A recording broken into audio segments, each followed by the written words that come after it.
So now let's see how we can collaborate in the same document by using Dropbox Paper. So for that, I'm just going to go over here onto the share section right over here. And then I'm going to give editor privilege onto my second account. So you can see that the window is loaded.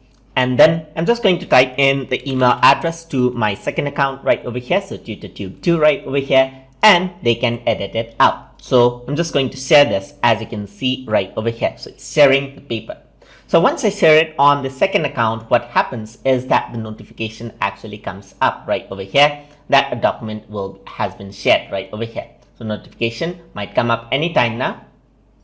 And over here, you can see that the notification is there that my first account invited to edit the code paper right here. So you can just click on that right over here, and the second account right over here, the other person in this case can open up and start editing the same document over there. So I'm just going to close this around right over here, just like that, close all the notifications. And let's say I'm just going to type in like this is a test sentence right over here. And once they type in, you can see who has typed in which document right over here. For example, there's TutorTube right over here, and there's TutorTube's second account, as you can see, where's STT and TS, as you can see right over there.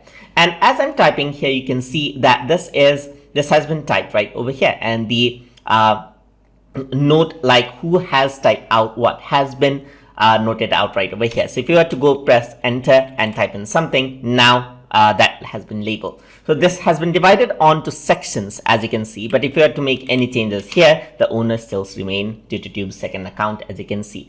And you can also see who is viewing the document right now. So you can see that the second account is currently viewing the document right over here, and the first account is currently viewing, as you can see. So that is how you can work around with that. If you want to see who made the changes in detail and what changes were made, you can actually go over here and on to doc history as well.